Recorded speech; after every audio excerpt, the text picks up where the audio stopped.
অনেকবার হয়েছে, ক্ষমতার পরিবর্তন অনেকবার হয়েছে। একদল চাঁদাবাজকে তাড়াই, তার চেয়ে বড় চাঁদাবাজ সামনে চলে আসে। একদল খুনিকে তাড়াই, তার থেকে আরো বড় খুনি সামনে চলে আসে। এজন্য আপনারা যুবকদেরকে আমি বলবো, আপনারা প্রস্তুতি নেন।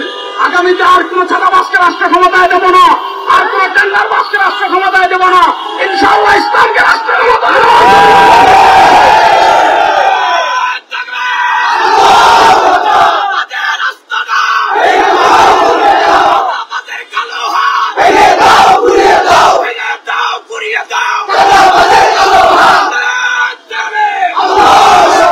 অত্যন্ত দুঃখ ভারাক্রান্ত হৃদয় নিয়ে আজকে আমরা এখানে উপস্থিত হয়েছি।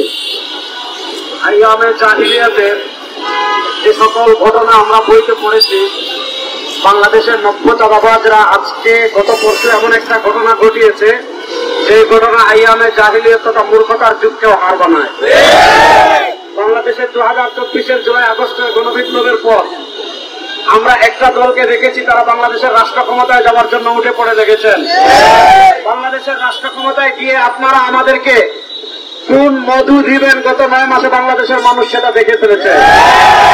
আমরা দেখেছি বগুড়ায় মেয়েকে বিয়ে দিতে রাজি না হওয়ার কারণে বাপকে আপনারা পিটিয়ে হত্যা করেছেন।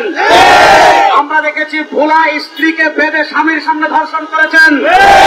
আমরা দেখেছি পুরান ঢাকায় আপনারা ওই আইয়ামে জাহিলিয়াতের মূর্খদের মতো পাথর দিয়ে আঘাত করে ভাইকে হত্যা করেছেন। ওই চাঁদাবাজ, দুর্নীতিবাজ, টেন্ডারবাজ, ধর্ষকদের জায়গা বাংলাদেশে আমরা দেখতে চাই।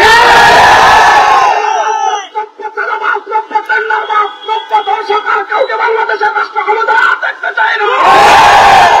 বাংলাদেশের দেশপ্রেমিক মানুষের সামনে সময় এসেছে, ঐক্যবদ্ধভাবে হাসিনা যে পথে পালিয়েছে, নব্য চাঁদাবাজদের নয় বাসকুড়িদেরকে পিটিয়ে সেই দেশে বানাতে হবে। আমরা কোন চাঁদাবাজদের সাথে আপোষ করিনি, এখনো করবো না। আমরা কোন টেন্ডারবাজদের সাথে আপোষ করিনি, এখনো করবো না। পীর সাহেব চরমনাই আমাদেরকে স্পষ্ট বার্তা দিয়েছেন, পীর সাহেব চরমনাই আমাদেরকে স্পষ্ট মেসেজ দিয়েছেন, পীর সাহেব চরমনাই জাতিকে স্পষ্ট বার্তা দিয়েছেন, ইসলামকে রাষ্ট্র ক্ষমতায় নেওয়া ছাড়া আর কোন তন্ত্রমন্ত্র দ্বারা বাংলাদেশের পরিবর্তন করা সম্ভব না। আমাদের নেতা উত্তর আলম শহীদ ফজলুল করিম নবর কথাও বলেছিলেন, শুধু নেতা নয়, নীতিও পরিবর্তন চাই। বাংলাদেশের নেতার পরিবর্তন অনেকবার হয়েছে, বাংলাদেশে চেয়ারের পরিবর্তন অনেকবার হয়েছে, ক্ষমতার পরিবর্তন অনেকবার হয়েছে। একদল চাঁদাবাজকে তাড়াই, তার চেয়ে বড় চাঁদাবাজ সামনে চলে আসে। একদল খুনিকে তাড়াই, তার থেকে আরো বড় খুনি সামনে চলে আসে। এজন্য আপনারা যুবকদেরকে আমি বলবো, আপনারা প্রস্তুতি নেন। আগামীতে আর কোন চাঁদাবাজকে রাষ্ট্র ক্ষমতায় দেবো না, আর কোন টেন্ডারবাজকে রাষ্ট্র ক্ষমতায় দেবো না। ইনশাআল্লাহ ইসলামকে রাষ্ট্র ক্ষমতায় দেবো।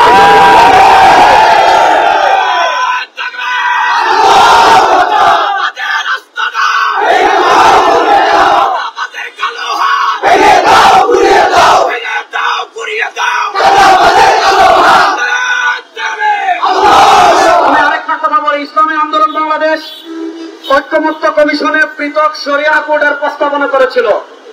আমাদের দেশের যে আইন রয়েছে, আমাদের দেশের যে আদালত রয়েছে, গত 52 বছরে এটা প্রমাণিত হয়েছে, এই আদালত দিয়ে খুন বন্ধ করা সম্ভব না, এই আইন দিয়ে খুন বন্ধ করা সম্ভব না। আজকেও আমরা স্পষ্ট ভাষায় বলি, আপনারা শরিয়া কোড চালু করেন।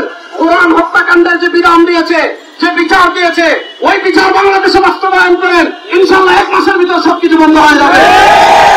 আগামীতে বাংলাদেশে আরেকটা বিপ্লব হবে, সেই বিপ্লব হবে ইসলামের বিপ্লব। আপনারা ইসলামের বিপ্লবের প্রস্তুতি নেন। ইসলামকে রাষ্ট্র ক্ষমতায় নেওয়ার মাধ্যমে বাংলাদেশে আমরা সকল অন্যায় অপসারণ করবো ইনশাআল্লাহ।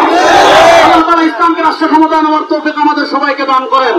আমরা ইন্টারিম গভর্নরকে স্পষ্ট ভাষায় বলছি, আপনারা কেন একটা বিশেষ দলের প্রতি এত দুর্বল আমরা বুঝতে পারি না। আপনারা চাঁদাবাজদেরকে ধরেন, আপনারা টেন্ডারবাজদেরকে ধরেন, আপনারা খুনিদেরকে ধরেন, আর আমার দেশের ব্যবসায়ী ভাইদেরকে আমরা একটা আহ্বান করবো, প্রত্যেকের দোকানে একটা বড় করে বাঁশের লাঠি রাখবেন। প্রত্যেক দোকানে দোকানে জয়জন আছেন, জয়জন কর্মচারী আছেন, প্রত্যেকে একটা একটা বড় বাঁশের লাঠি রাখবেন। যদি কোনো মাস্টার চাঁদা তুলতে আসে, যদি কোনো কেদার চাঁদা তুলতে আসে, তাহলে দোকানের খাম্বার সাথে বেঁধে লাঠি দিয়ে পিটিয়ে হাড্ডি ভেঙে থানায় বিকল্প পথ এখন বাকি নাই। আল্লাহ তাআলা আমাদেরকে ঐক্যবদ্ধভাবে বাংলাদেশের দিন বিজয় করার তৌফিক দান করেন। যারা কষ্ট করে এসেছেন সকলকে ধন্যবাদ জানিয়ে আজকের আমাদের বিক্ষোভ মিছিল এখানেই সমাপ্তি ঘোষণা